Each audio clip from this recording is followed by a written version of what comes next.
of you were here at the last presentation that I did on Saturday, the last conference? Okay, so good, about 60% of you.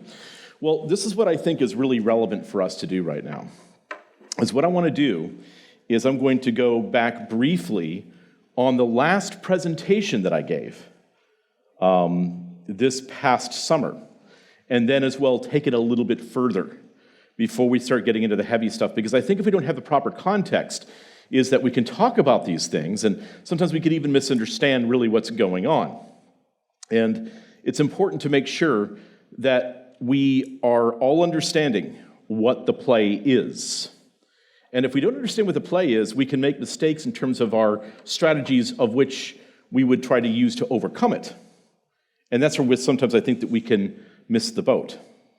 So a quick review. It's an analog world to the digital world. So we're talking about, when we looked at the title of our conference, we're talking about mere simulacrity, right? Again, a simulacra or a simulacrum would be that which represents something that is real, but is not just a representation of it, but is actually a hyper-real, a completely fake, something that actually bears no substance to what the original really was. And when you go from an analog world, what does it mean to be analog? And an analog would be a hard desk. This is real.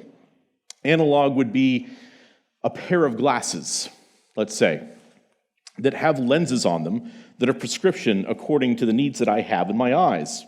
An analog would be a rotary phone, right? Remember that? And we had to dial somebody's number, and it would take 10 minutes just to dial one number, especially to get the area code in. Where now you just have this, right? It's a digital phone. So we had analog uses for things in an analog world because we lived in the real. We lived in what we could see, we could hear, we could smell, what we could touch. That's what it was. And even, it's not just a question of what we did in terms of living our lives or going about our day, but our relationships were real, right? Like when you meet somebody, you look at them in the eye and you're trying the best you can to understand that person, even if there's somebody who disagrees with you. Well, we've moved past that now. And as we were just talking about in the panel, we moved into a world now where it's more about who is that troll, and as James was just saying before, this person might be an avatar of a dog face or a crusader, and they've got 50 other personalities anonymously that they use online to troll people. So I remember we used to call that like multiple personality disorder. That used to be a real concern in the 70s. I remember there was a movie that came out called Sybil. It's a book called that as well. But now that's something that is commonplace for most people.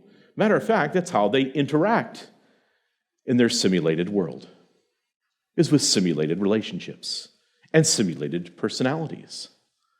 Well, what ends up happening is you end up becoming rather sociopathic in the way that you do things. As a matter of fact, those that have decided that they want to be our technocratic rulers of our new and upcoming world, many of those people are in fact sociopaths. They are people that have made it their skill to represent being someone who they are not, if you can imagine that. So that's of a great concern. But we are then transitioning into a digital world. What does a digital world mean? Now, I'm going to talk more about this tomorrow because we're going to do a quick review of Gnosticism tomorrow and how that really fits into things. James will be touching on that too as well.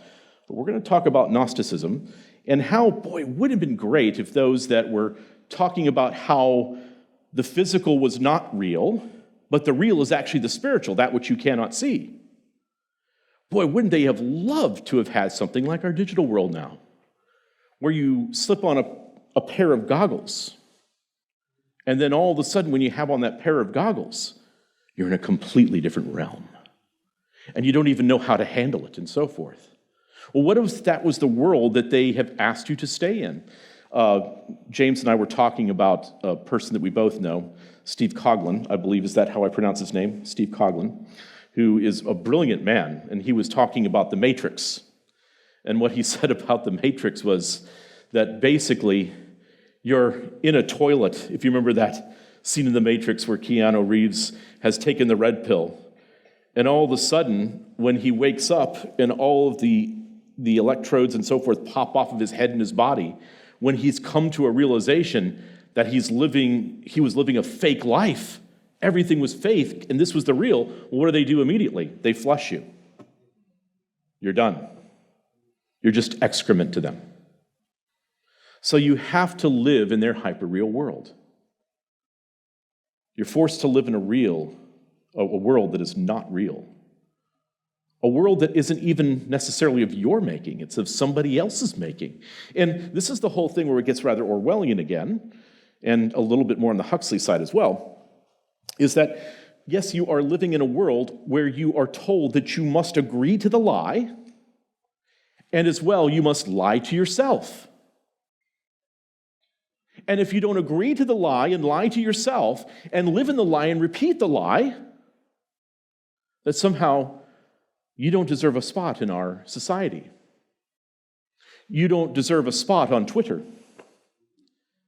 Maybe your Facebook page is going to get shut down and suspended for a week because you start talking about the real, because we have to live in the hyper-real digital world now. That's where we have to exist. So, once again, let's listen to the man who's kind of at the forefront of things. And isn't it amazing? And I want to go over this. I know that Andy black-pilled you, for sure, on the last session. But let's go back and understand what's behind the World Economic Forum. Now, as we do this, I want you to count how many times Klaus Schwab, and this was during the beginning of the pandemic, how many times he clenches his fists, okay? So let's go ahead and count. In college, when you were in college, if those of you were in secular college, before you knew the Lord, you would have turned this into a drinking game. But anyway, here we go. At this pivotal moment, I see several priorities for the global agenda. We must continue to fight against the global pandemic. We must revitalize the global economy and accelerate its transition to net zero. We must preserve biodiversity by deploying nature-based solutions, and we must narrow the gap between the rich and the poor to achieve more sustainable global development. Okay, so Klaus is talking about, remember, he's focusing in on a couple things, right? He's talking about net zero. He's making sure that we narrow the gap between the rich and the poor. He's making sure that you understand that this is our chance right now. We must all do this. When you thought, well, this was our chance, well, let's get rid of the virus. Let's stop this thing. We all want to get better and we want to go back to work. We want to go back to our lives. Well, instead, you have a bunch of sociopaths. You have a bunch of people that have dystopian dreams that are saying, no, this isn't the time for that. This is the time for change, and we must take this opportunity to do these things. You must accept enviro-communal-fascism now. This is our opportunity. And then as well, you have leaders all over the world, even those that call themselves conservatives and Republicans, that are saying, yes, this is our opportunity. You even have who is now King Charles coming out and saying, we have a great reset. This is our opportunity. And you know that they're not getting rid of their private jets. You know that they're going to still have their foie gras with their steak tonight. But oh no, your electricity use is going to be measured. Your water usage is going to be measured. Matter of fact, you don't need to own things anymore. That's so passé. We need to be the ones that actually control everything. So that's where things were going. So you are in the midst of changing from an analog world into a digital world. And I think even more so from where we were in June of this year. Do you remember how much I told you things are going to be changing even more? They've changed a lot more, haven't they? I mean, you're looking back at 2020 during the pandemic, like they were the salad days. Oh, weren't those great days? We just thought that we were going to get over this thing, it was going to pass by, or people were going to get well again or whatever, and we're going to be okay. But instead, they were using it. Now think about it for a second. If all of a sudden you have resistance against what Klaus was talking about, what is it necessary to do? Just like what you did when you didn't get the result that you wanted initially, if you're the one that's, counting votes in Maricopa County. You extend it. And extend it for weeks until you get the result that you want. It's the same thing. If they didn't get the results that they wanted to have in 2020, what do? You extend it to 2021. Hey, look, if you lived in China right now, is it getting better or worse? It's getting worse because they don't have the results that they want just yet. And maybe you're going to find out, oh, the code on my phone is red now. I have to go to the concentration camp. I have to stay there until they tell me I can go, or maybe I'm going to disappear. I can't use travel. I can't use anything else. So they extend it, and they make it useful for their purposes. Because what's important to them is not necessarily that we defeat the virus, we move on, and we go back to our lives. Everything must change, and it must change now. But what is needed to capture your support isn't necessarily totalitarian, tyrannical control. What is needed to involve you into a new moral process is a new religion, a new faith, a new set of morals that you need to live your life by, that which guides you on your daily basis. And as well, it's what guides your conscience.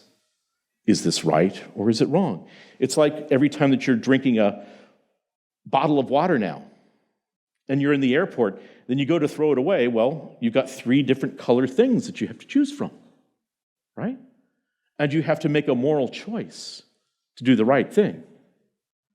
You got to question that actually is, does really any of this really matter in the long run? Or is it more about giving you a psychological choice and an ethical choice that you have to make about your waste? We'll talk about that later. Well, a lot of this goes way, way, way back. I mean, we could go back to Rousseau, of course. But a lot of this goes back to just a gentleman by the name of Antonio Gramsci. And this is what he stated. And really what he tried to do is he was taking Marxism, but again, we're talking about ideological gain of function, and he's putting a cultural emphasis on it. He's saying, look, it can't just be the means of production, okay? There's also, the reason you guys weren't able to do what you wanted to do in World War I is because so many of the people that were in World War I that were suffering through this catastrophe, this Holocaust of people and so forth. The thing is that they still had their faith, they still had their families, they still had their cultures. Even the young men who weren't married or didn't have a girl back home, they still had that ideal. Goodness, aesthetically. That's what nations like France and the UK did in building their buildings in the Victorian era. That's why so many of the buildings, if you go to London right now in the Whitehall district or that area around Westminster, so many of the buildings that were built during that period had beautiful women adorning them and strong men, because those were the ideals. And that was the culture and the idea that you wanted to make sure stayed, that was protected. That's what you were defending. And the possibility that, yes, if you were a young man, that you would meet that beautiful young woman someday, and you would lay down your life for her and for the family that you would eventually have. But Gramsci would say that's part of the problem. Part of the problem is you're worried about this oppressor thing in terms of the economic. And yes, economic is important, but you have to understand that for most people as well, the economic is important. So what's really important for us is the faith and the culture that we have that is so important. And if you could please turn off your cell phones, folks, I'd really appreciate it. But that's what's so vitally important to us. And this is what he would say, quote, socialism is precisely the religion that must overwhelm Christianity. In the new order, okay, first stop right there, already talking about this. In the new order, Socialism will triumph first by capturing the culture via infiltration of schools, universities, churches, and the media, by transforming the consciousness of society. So when you're talking about the consciousness, it's what guides your thoughts. It's what your thoughts are contained within. It's where you know where you can go and where you shouldn't go. Or I better not start thinking about that. That could lead to some bad actions. It also tells you what good things you should be thinking of. Well, they're saying that we need to transform the consciousness of society. And this is something that H.G. Wells would say. Now, all of you, again, would remember H.G. Wells as a science fiction writer. He would say the character of the open conspiracy, and this is what he wrote in his book, The Open Conspiracy, Blueprint for a World Revolution in 1928. He says the character of the open conspiracy, that open conspiracy would be the thing that roundtable groups and so forth, they would be there and talking about these things. They had Chatham House rules and so forth where you couldn't say who said something, but we can start to write many papers and journals and so forth, saying the things that we want to accomplish, saying the things that we want to do, saying the things that we will do, making reflexive statements of these things will happen, like you just heard from Andy's presentation. We're going to tell you what you're going to do. It's going to be the open conspiracy. We're not going to try to hide it. You're going to have to deal with it. You know why? Because while we're talking about these things and writing about these things, that will end in your destruction. That will end in your children's slavery, both physical and mental. During this open conspiracy, you're going to be concerned about, hey, how's that game the Cardinals have with the Bears this weekend? Hey, yeah, maybe if one of your teens, 20s, whatever, hey, I hear the Kardashians are doing another show. Or they're worried about the selfies they're putting on Instagram and how many likes they have and how many shares they have. They can get that dopamine hit every single time for their next post that they're going to put up. We start getting into this, and we leave behind the important parts of what's really happening around us. And as James Lindsay has said consistently, the magic power that he has in understanding and answering what's happening right now is that he reads their books. He reads their papers and their articles. He listens to their things that they say what they're going to do. And he believes them. And you'd better start believing too. Because you don't have the results like you do in your election here in Arizona without something else happening. And you have to understand, you probably don't know at all what you're going to be doing on Monday. You probably don't know what you're going to eat. You might not know if you're going to work out or not.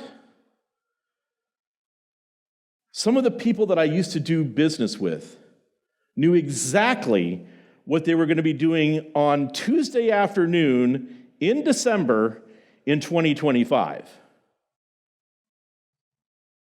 They've planned it out because they're planning for success. And what we have to understand, if we do want to take back top-down power, is one thing that we can't do is just say, we need power. What you have to do is start making strategies and plans and making sure consequentially that your plans and your strategies are something that will actually work, and have to make sure that those plans, that they resonate in the hearts and minds of other people, that you're not just doing this for selfish gain. You're not just doing it for that utopia that you've started to dream of that puts you in power. Well, power for the sake of power is nothing. That's tyranny as well, even if it's done with you calling yourself the right. So H.G. Wells says the character of this open conspiracy that myself, the Fabians, others that are involved in things, the Tavistock Institute later, what would eventually become UNESCO, the United Nations, which H.G. Wells would write the charter for and so forth. The character of this open society, the movement towards a world collective collective. So we're talking about collectivism, all right? One of the key elements of socialism and communism will now be plainly displayed. It's out in the open. It will have become a great world movement, as widespread and evident as socialism or communism. So he's writing this in 1928. Stuff's already gone down in Russia. Now it's called the Soviet Union. And right about this time is about when Stalin is about ready to take a big move on Ukraine. Ukraine's about ready to go through about 4 years of extreme pain, of starvation, of limits to their movement, of health passes. Yeah, that happened then. A great world movement, as widespread and evident as socialism or communism, it will largely have taken the place of these movements. So he's saying socialism and communism, yes, but this new thing will take their place. So in other words, you're taking some of the elements of those things, and now you're talking about taking the elements of these things that have worked, maybe disposing of some of those elements that did not work, and then he says this, it will be more. Oh, it'll be more than Marxism and communism. It will be a world religion.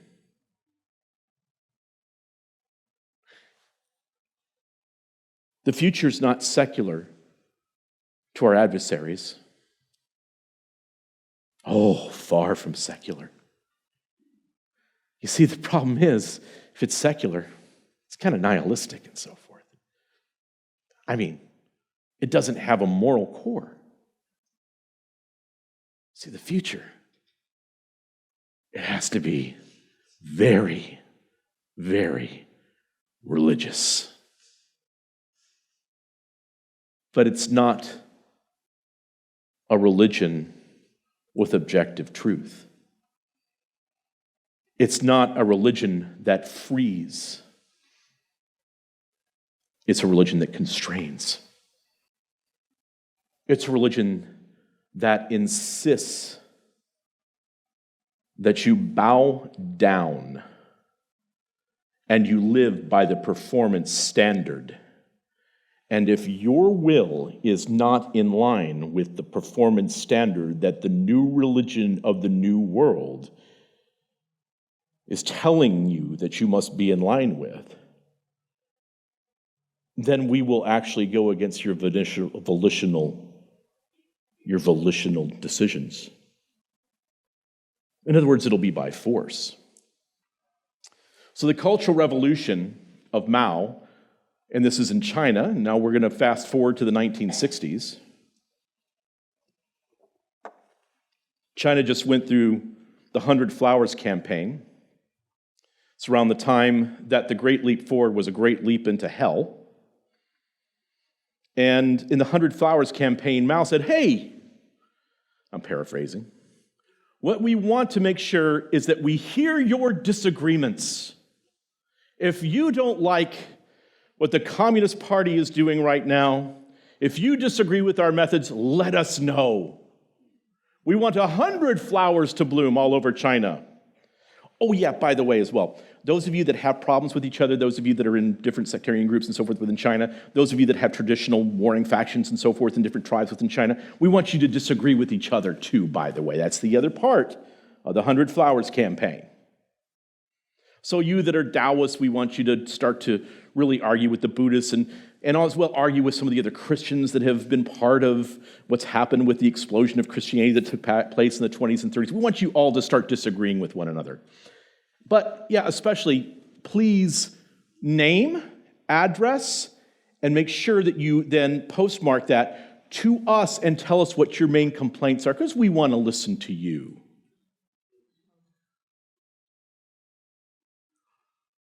Almost like where you were really restricted on social media for the past several years and told what you could and could not say. And all of a sudden a Savior comes and tells you, you're free again. You can say what you want. Tweet what you want. just be cautious. I'm not making it a blanket accusation, but please be cautious. We've seen this pattern before. So the Cultural Revolution of Mao then comes after the 100 Flowers campaign, but by the way, the 100 Flowers campaign lasted about a year and 3 or 4 months, came to an abrupt end, people were rounded up, people were put in camps where they went through mental transformation and so forth, brainwashing, etc. Other people were executed. So the 100 Flowers campaign did not end well. Several 100,000 people were rounded up and told, you can't think that way anymore. Boy, were people afraid to voice their complaints anymore after that, weren't they? So that's where the Cultural Revolution starts in context. So Mao's saying we need to get rid of the old ideas, the old customs, the old cultures, and the old habits. The old ideas. We've already seen how you all fight with one another. We've already seen a lot of your old ideas don't work and end up with a lot of you going into gulags. We have to change your old ideas. So that's all got to change. Your old customs have to change because those old customs that you do are traditional and they don't allow the Chinese people collectively to move forward into a new age, into a new world. Those old cultures, of course, are dead cultures. We need to develop a new culture. And those old habits that lead to those old cultures, ideas, and customs, even the old way of dress, that needs to be done away with. You need to basically, all of you collectively need to have a death and resurrection of China. That's what needs to happen. And of course, the ones that you enlist to do this are the people that you actually have that are young people that are in school, that are indoctrinated and have this stuff shoved into their head. Their little red books that they carry around. This is their reed. This is their measuring stick, which we would call a Bible, by which they understand to see the world. It's almost as if you are putting on a pair of glasses and saying, this is the way now that I see things. I have to see things this way. And now it's sharp. I can see, I can understand things now. And those old ways have to be dispensed with. That's what happened under Mao's Cultural Revolution. In many ways, this is what's happening, and this is from the World Economic Forum. I believe Andy had this up as well. This is the Great Reset. Now, when you see the Great Reset, you see a center. It's basically 3 rings. The Great Reset is at the center, but the Great Reset is something that continuously moves. It's not something that is static. So you can't think of it that way. The Great Reset is something that leads to something. But this is theirs, by the way. Some conspiracy website did not create this. Okay? So you have the Great Reset, and you're talking about you need to shape the economic recovery from COVID. You need to harness the 4th Industrial Revolution. We'll talk about that in a second. You need to revitalize global cooperation. Get us out of a unipolar world into a multipolar world, which is not really a multipolar world. It's actually going from a multipolar world into a unipolar world. It's the exact opposite of what you say you're going to do. Restoring the health of the environment, which means that we need to get off of oil and gas. So when we start talking about what's possibly the worst thing that's happened to us in the past 4 or 5 years, if we didn't have COVID and all these other things, was the fact that they started getting rid of plastic straws, right? They found some picture of a turtle off the coast of Guatemala with a plastic straw through its nose. They go, oh, look at this, it's killing all the turtles, right? We have to stop. I remember being in a meeting with a luxury hotel group that I was on their advisory board, and we spent a half a day talking about plastic straws. Oh, that was back in 2018. So, what's the thing about plastic straws? What are they made out of? Right. Who's buried in Grant's tomb? Okay, right. Plastic straws are made out of plastic. Where do you derive the plastic from? What kind of products? Petroleum. So the thing is to try to make sure that we are eliminating petroleum products, that we are eliminating the progress that the petroleum industry has actually made with all of their refineries, with all of their production facilities, with all of the uses of petroleum. I remember My Uncle Jim in Pennsylvania, he worked for Sun Oil. And you would think, oh, he's for oil company. What was his division? Was talking about the uses of petroleum wax. And the main thing that he was working on was the wax covering that you would have. You remember this? On the outside of your McDonald's or Burger King cups to keep it cold.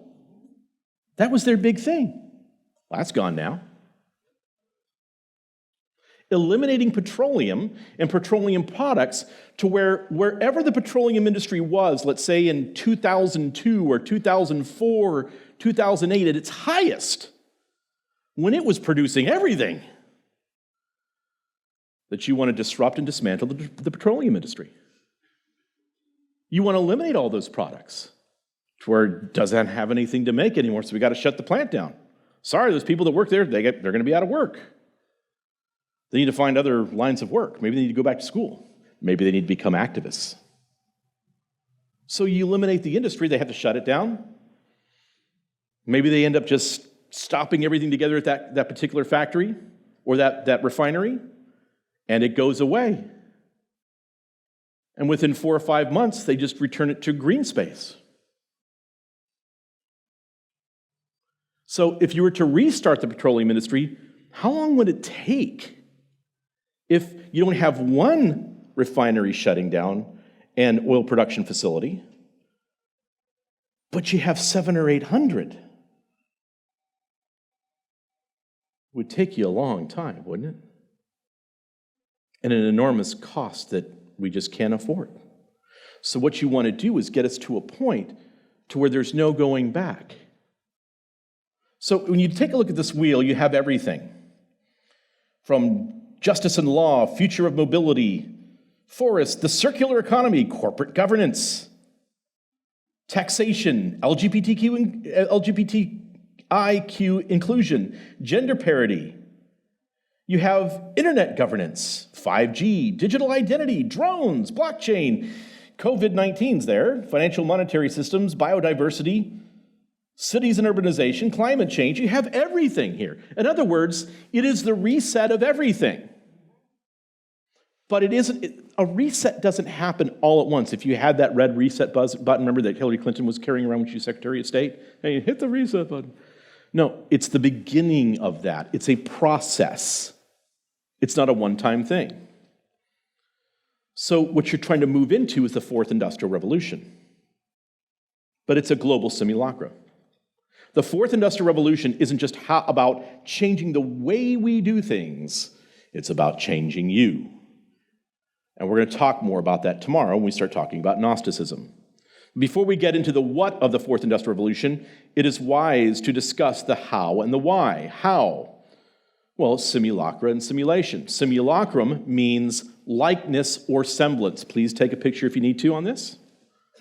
Likeness or semblance. Simulation is the imitation of the operation of a real-world process or system over time. Now, a man by the name of Jean Baudrillard, in Simulacra and Simulation, wrote that there were 4 stages that he described.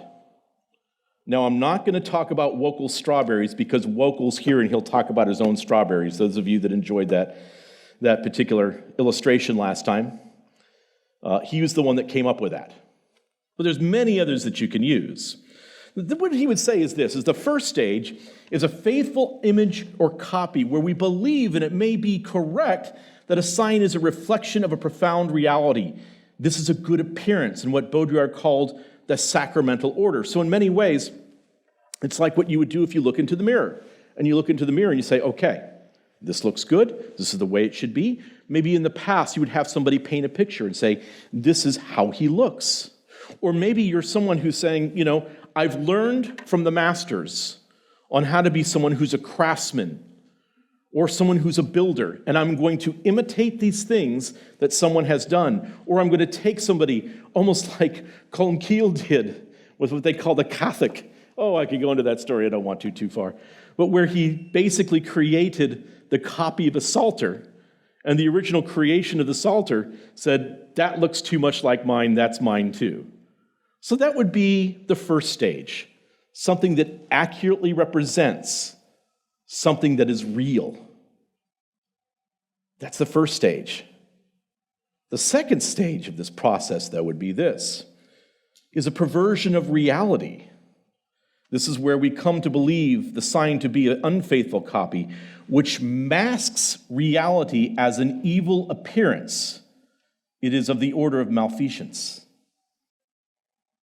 So now we're not talking about wanting to make sure that we reflect the reality of a situation. No. There's ill intent involved now. There's something that's moving away from it, but it's, in essence, being a deception. The third stage masks the absence of profound reality, where the sign pretends to be a faithful copy, but is a copy with no original. So it's moved so far from the original, it has no elements of the original at this point. Signs and images claim to represent something real, but no representation is taking place, and arbitrary images are merely suggested as things which they have no relationship to. And Baudrillard would call this the order of sorcery. So, more or less, we referred before to those ladies whose first name or last name start with K. How many pictures that people actually put up on Instagram right now are not photoshopped before they go up? See, because you're not trying to present yourself as something that is real, that is, this is a representation of me, this is me here. But it's better than you there. Maybe it's even better than where you are because you've as well manipulated the scenery in back of you. Maybe you're on a European beach somewhere with mountains and so forth, but there's a guy behind you that's in his 60s in a Speedo. So you take that out, and maybe the water's not as blue as you thought it would be, so you make it bluer than it is. And maybe that mountain is not as tall and as prominent as you thought it would be, so you make it more taller and more prominent. And maybe with you, maybe you take a few pounds off. Maybe you smooth a few things out. But stage 4 is pure simulacrum, in which the simulacrum has no relationship to any reality whatsoever. Here, signs merely reflect other signs, and any claim to reality on the part of images or signs is only the order of other such claims.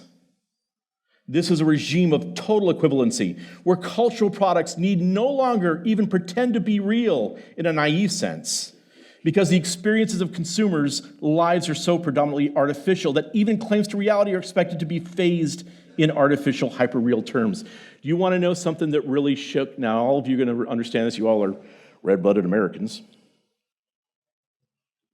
Now, I imagine most of you here, red-blooded Americans, went to the movies this past year.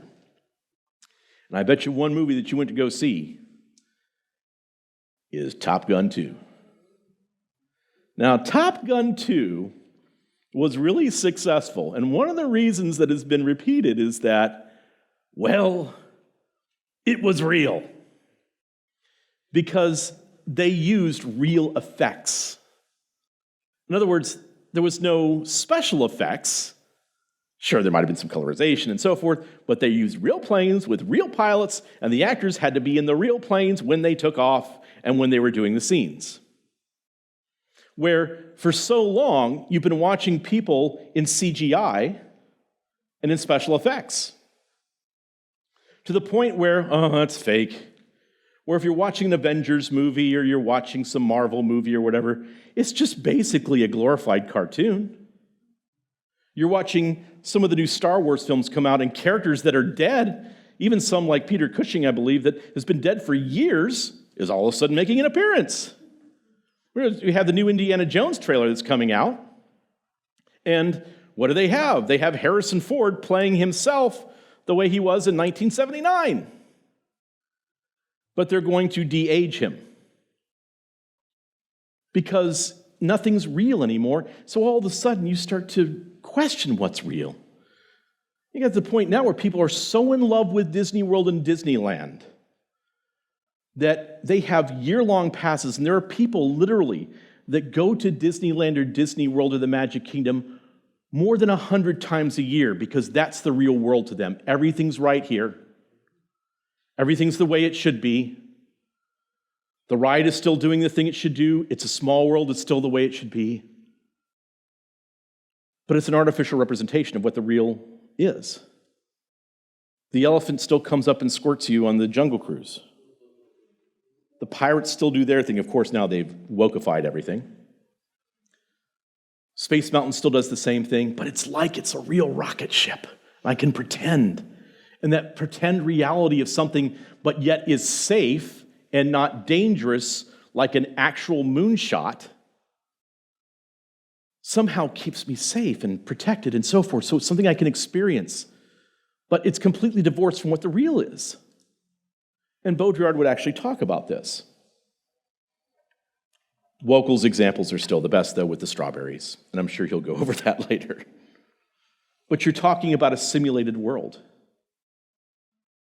And boy, if those Gnostics could just have, if they could just have that ability to be able to make everything fake and hyper-real, oh, they would have jumped at a heartbeat. Do you think, for 1 second, that Hitler would not have made use of CGI and After Effects and all these other things if he could have done it? To give another representation of what was actually happening? Oh, the use of propaganda would be wonderful. My gosh, if he could have done that, he could have fought a simulated war against a simulated enemy, and maybe he could have even been Man of the Year on Time magazine, like Vladimir Zelensky. Oh, that's right, Hitler was Man of the Year. Anyway, so this is an element of alchemy. And alchemy is the scientific method, basically. And this is what they would say. Not they, there's a particular person that would say this. He would say, by the way, this is George Soros.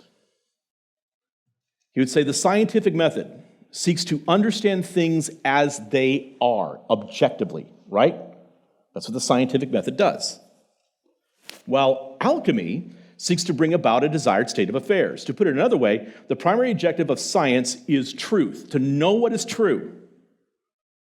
That of alchemy, operational success. So, as opposed to truth, they would phrase it as what truth works. Not what is true that we went through the scientific method to find what is actually objectively true. But we already have an order in mind that we want to accomplish something, and that's where we have to end up. We have to end up with what we see to be the end that we want to arrive at ahead of time. That end means that we've been operationally successful. Just like anything else that you would do. If you're a strategist or if you were involved in a war, operational success means winning. So what you want to make sure that you do is you go through whatever processes are necessary to basically create something that a non-reality that you can convince others that that non-reality is the truth that they need to embrace, as opposed to the truth of what the scientific method would find. Let's say, like, if you were having an election. So if you were the person who's actually in charge of the election in Arizona, maybe you're running for governor. Operational success for you is you winning. Not the scientific method. So you have election alchemy. Kind of get what I'm saying? One way that you do this is through a social theory called reflexivity. Reflexivity has other uses as well, by the way. But reflexivity is practiced by creating an atmosphere of transmission, and acceptance of either true or false statements in order to fulfill the manipulative function. So in other words, you're trying to manipulate. Let me give you a true or false statement here. An objective statement, or trying to find the truth, would be, if I said,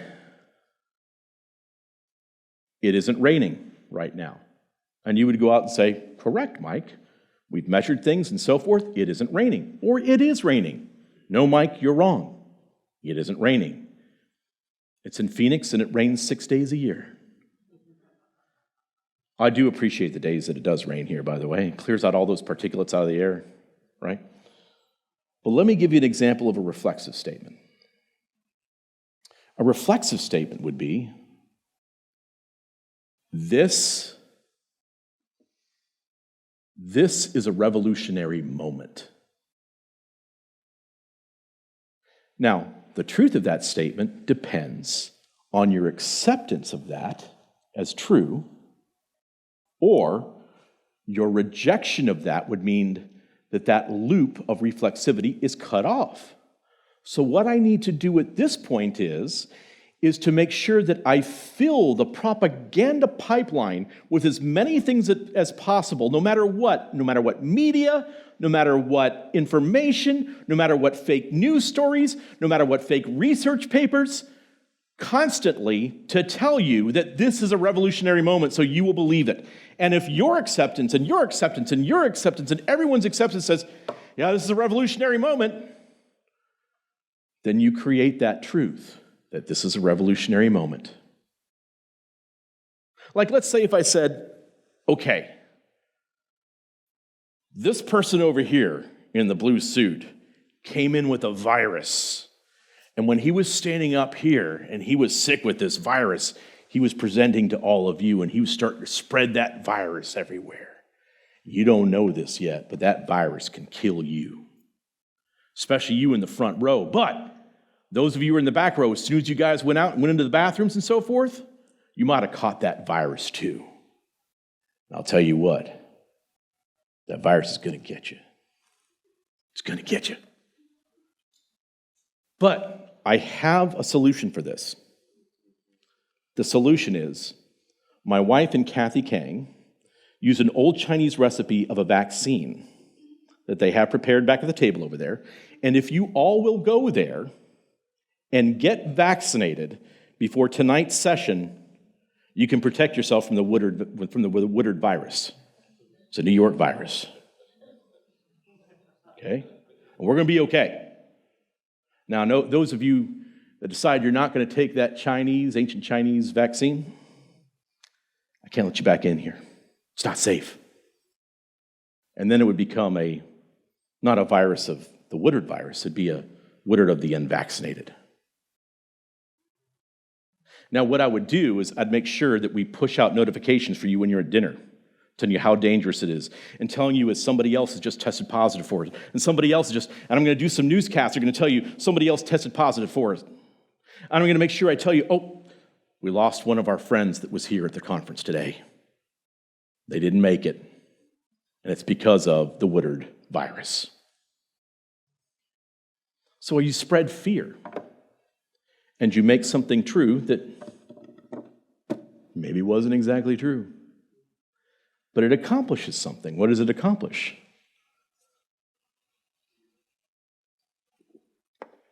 I'm in control of your evening now.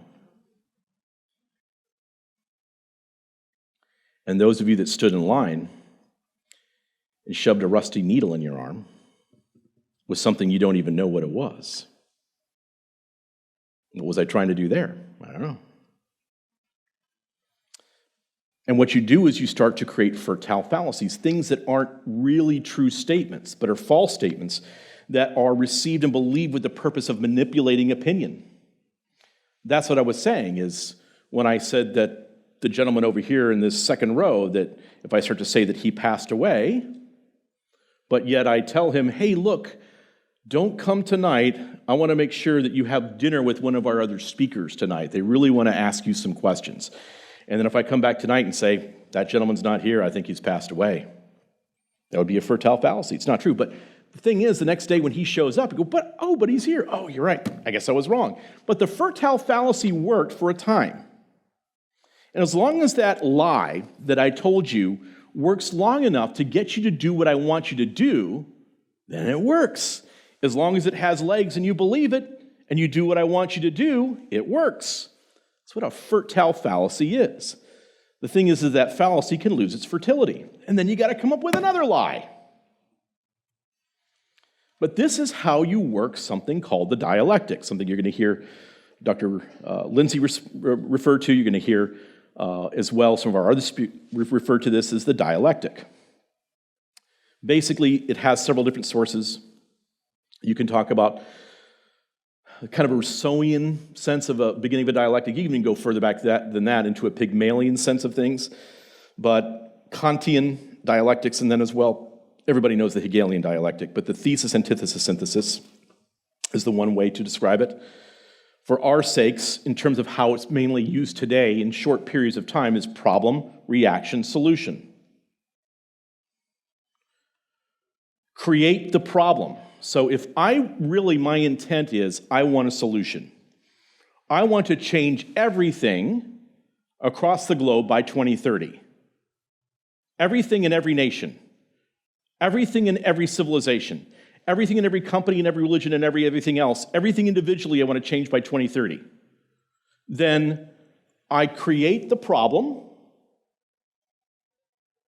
Then I create or encourage the reaction to the problem that as well I created, to then come to that predetermined solution that I really want to get to.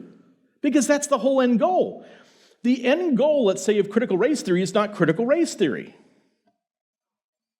Critical race theory's end is getting you what critical race theory is a tool to get you the thing that you want. And now all of a sudden you have new reactions to these things. Now, if you can have reactions that are purposed and managed in the way that it gets you to the resolution that you want to get to, that's what you want to do. So if you're on both sides of this, if you're on the Black Lives Matter side of things, if you're on the Ibram X. Kendi side of things, if you're on the, the Tim Keller side of things, the Gospel Coalition side of things, but then you're creating the reaction to that as well. The problem was that they weren't creating the reaction because we got ahead of them. Those of us that started these things in 2016, 2017, and started to explain what this was and what they were doing, we got ahead of them. So they had to come up with a quick reaction. Some would call it a neo-reaction. But all of a sudden, these reactions to this is wrong and the woke is bad also comes with anti-Semitic behavior, white identitarianism, critical theory basically from the right side of things. And of course, a lot of these movements that are well-funded start saying things like, well, we need to get rid of this whole thing known as the Constitution. It's worthless. We need to get rid of inalienable rights. You know what the problem for all this was all that liberty that you all love. That John Locke guy, he's really the problem for all this. All this freedom and liberty of conscience and freedom of religion. No, we need a state magisterium. We need to have tighter control. We need to have a technocratic control of things. That's really what we need to do. I'm sorry, you're calling yourself conservative? Yes, we're conservative. You're not really conservative. No, that's not conservative, guys. Because when you start saying, I want to get rid of inalienable rights, well, that was the same thing that the leftists were saying just 5 years ago when you were criticizing them. Those are things that Russell Moore was saying. And we were all criticizing him. All of a sudden, we're saying, that's good. So what they do is you end up amplifying things like Drag Queen Story Hour. And you point at that and say, if you want to get rid of Drag Queen Story Hour, you've got to get rid of your inalienable rights. You've got to get rid of liberty, because that's what caused that. Ooh, I don't know about that, guys. See, that's the problem, man. It's all the liberty. I'm sorry. Was it not true, we're in a Christian context now, that for the past 12 years, the church, the great big evangelical church and Reformed evangelicalism was myopically obsessed with critical race theory and social justice? It's almost like we had to put a pause in evangelism. We had to put a pause in the things that the truths that we've contended for, the souls that we've gone to save, the humility that we brought. All that had to stop, and you had conference after conference after conference, book after book after book, and article after article after article about understanding your unconscious bias theory. Understanding how really you're an oppressive person and you don't really understand it. We need to get rid of whiteness. And really, whiteness, they're really talking about capitalism. We went through that constantly till about the end of 2019. And the real thing that ended it, that really blew it up, I remember because Twitter went silent for about 5 days, was when we released an interview that I did with two people that would call themselves classic liberals, which would be Dr. James Lindsay and Peter Boghossian. That was the atomic bomb. Because what we did is we read their playbook. We already knew their playbook. And Dr. Lindsay, who he has his strong convictions, but I believe that God has made him this incredible intellect to both understand these things and explain these things. And that's when anybody that tells you, oh, you shouldn't go and listen to James Lindsay and so forth. What were those guys doing back in 2018 and 2019? Oh, that's right. They were retweeting social justice stuff and telling you that you should listen to Beth Moore.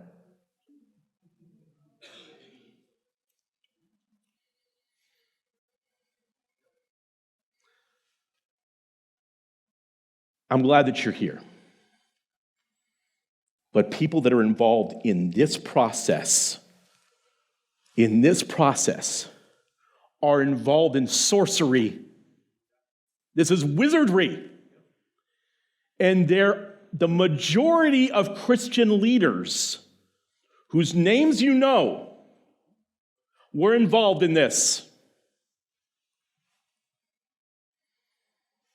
So you create the problem. You infuse every level of society with CRT.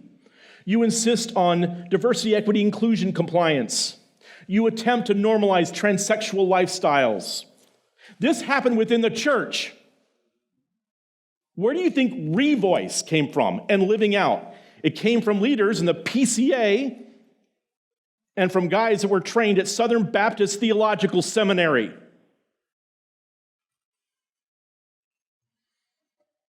You introduced Drag Queen Story Hour, the most offensive, horrible, mind-destroying thing you can possibly see that will cause a reaction from the right, from moms who love their children, from dads who are starting to get inspired and say, I cannot see this go on. So you inspire men that say, I don't know what to do, but we've got to stop this. So you introduce things where they can LARP as if they're men, telling them what they need to do is destroy the nation and balkanize it. And what you do while you're doing this is you create all this frustration and anger and disgust, is then on social media as you destroy free speech. You make sure that they can't tweet these things or they get deplatformed. You make sure they can't say something that is true on Facebook or it gets put in Facebook jail. You get them deplatformed from Instagram. The only place they can go is Gab and listen to a bunch of anti-Semitic talk, which just gins them up even more. You create the problem. Then you create the reaction. You encourage wild-eyed conspiracy theories. You go way past the facts that we're talking about and start saying crazy stuff that people start embracing because they don't know what's true. They don't know if up is up and down is down anymore because everybody's lying to them. You encourage violent extremism. You start spicing the talk in some of those other channels with that kind of talk. Anti-Semitic behavior, white identitarianism. You encourage talk about secession, which is sedition, and balkanizing the nation because you're creating that reaction. And what you get to do is you get to do what Mao did in the 100 Flowers campaign. So you can identify where your enemy is. Oh, I got your address. I know who you are. We know exactly what you do. We're going to encourage you to keep on going because we want you to actually populate your ranks more. We want your ranks to grow so we know who in our dragnet we need to eventually eliminate. You steal elections. Just right out in front, or no one can deny it. Why you suppress free speech? You know why? Well, of course, for the reason that you want your candidate in who's going to continue the revolution. But the other reason you do it so boldly, like let's say in Maricopa County, where, sorry, all machines broke. Yep, sorry, not going to be able to do anything today, sorry. Because they do it because you know that it's a bunch of baloney. And you get frustrated. They want that frustration to grow. They also want to say, we're going to do this to you, so it might cause a reaction. So what does that do for them? It gets them to their predetermined solution. They declare those who oppress your enemies of the state. They look conservatives and they lock conservatives and Christian nationalists out of the state economy once they decide that they're going to go ahead and balkanize. And they're going to have all sorts of other digital solutions and all this other nonsense, crypto kind of things, and you've seen how that's gone. And Dr. Lindsay and I were warning people about that for years, and we were mocked for it. We tried. They limit freedom of movement of those that oppose the state. We might want to talk about ESG. Understand, I'm also part of the travel industry and have been for 20 years. Kathy Kang was just at IBTM in Barcelona. They explained, look, hey, air travel is going to have to basically get whittled down severely. You're going to have to start eliminating short-haul flights. We're going to have to start, working on getting trains up to meet our 2030 objectives. Cruise travel is going to have to be whittled down significantly, which just means overall travel has to go down, because the fact is that we're not going to let everybody to travel. We'll let those that are safe to travel. Just like if you're in China right now, and because you said something against the government, you can't get on a train, you can't get on a plane. If you want to go someplace, you got to walk. So they're going to suppress your free travel. They're going to marginalize those that wish to preserve the Constitution from society. Because both the radical right and the radical left are going to say that we have to get rid of the Constitution. And they're going to say, we have a crisis here. We just got to find a new social contract. That's what we got to do. So we got to have balanced parties from both sides to meet together. And none of you that want to still preserve the Constitution. That's the solution they want to get to by 2030. Okay? A lot of you, like Charlie was saying, and I see it in your eyes, you're looking back and saying, Mike, I'm tired. It's been a big fight since 2020. I mean, this is exhausting. Okay? Well, drink your orange juice in the morning, get your cup of coffee, got a long way to go. But I'm telling you, if you will stand up, and if you will not just fight for your freedoms and liberties, and for humanity, and for the Christian faith, and for the gospel, if you will stand up and do those things, it will be worth it not just for you, but for your future generations and children after you. You get to play the heroes. All that CGI garbage that you see in the movies of what a superhero is, that's not a superhero. And it's true, you're not actually being a hero. You're going to live the normal Christian life. You're going to act as you should act. That is, courageously. And as Paul said, if I perish, I perish. There was an article that came out just yesterday that with Tucker Carlson and many different leaders, that James and I were listed as the top 20 dissidents in the United States that have stood up against all of this over the past 3 or 4 years. And words like courage and courage and courage, it's like, look, just do what you know you must do that is right, and don't look back. And yes, there are moments of crisis that we come to where we go, man, if I do that, it's going to be bad. It's going to be serious. If we say that, or if I join with James, or if I talk with this, I'm going to really get hit hard. Okay, let it happen. Because you know, whatever happens on the internet, it's all fake anyway. So just go, do it. Do what you know you need to do to save this nation. Do what you need to do to save the church. Do what you need to do to protect your future generations, your children, your grandchildren, and everyone else. Do what you need to do to protect your community. That's what we're at right now. That's really where we're at. The two key words of what they're doing is they are disrupting and dismantling. They disrupt what was in the previous meta system, what we knew is normal, and they are dismantling the previous systems and deconstructing the past. What do you think the 1619 Project's all about? To say, oh, all of that is nonsense. When did the 1619 Project really start to roll out? 2017, 2018, especially 2019. What happened in 2020? The pandemic. What didn't happen in 2020? The 400th celebration of the landing of the Plymouth Pilgrims, which we've been planning for the past 5 years. None of those celebrations happened, did they? We didn't even talk about that. We talked about what happened in Jamestown in 1619.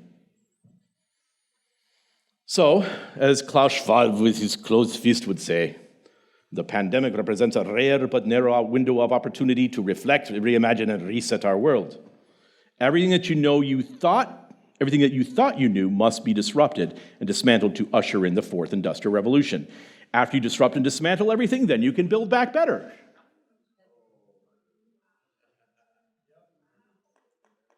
You destroy it all. You level it to the ground. It's in rubble. It's in pieces. And now you say, now we will build. We just destroyed everything. It was us that shut you all down, made you do all the things, destroyed your lives. Now we will build back better. Boy, that's a great pep speech. Oh, build back communist. But it's not just that. You're building back with a new religion. So the fourth industrial revolution is, yes, the sense of a global brain. Andy was referring to that earlier. The elimination of sovereign nations. That's why I named my organization Sovereign Nations. The human employment is minimized. So your jobs, everything will start to be slowly chipped away at. The rise of the creative class. In other words, saying that really how you need to busy yourself is whatever's happening online. The end of analog policing. Why do you think defund the police was happening? Defund the police, you get rid of analog policing. If you get rid of law enforcement in your area, what do you get rid of? The law. Because then you can fill it in with something else. The rise of the surveillance state as opposed to law enforcement. So we can just see if someone's doing something bad according to our new moral code. A change of dietary consumption. That's the big thing that you're starting to see, especially all over Europe, but it's going to happen here as well. The eliminating of private farming, the eliminating of beef cattle, of pork, of chicken. And they're going to tell you that you need to just eat vegetarian. They're even going to encourage you, to get up in the middle of the night and catch as many cockroaches as you can. Don't kill them, because if combined together, they will make a great fillet. The end of private ownership. What happens if you end private ownership? You end private property. You end sovereignty over things that you have, that the state can't intrude upon. The beginning of the circular economy. James will talk about a little bit of that in the future. And the Internet of Things, which was already referred to. The Internet of Things means that everything is part of basically an omnipresent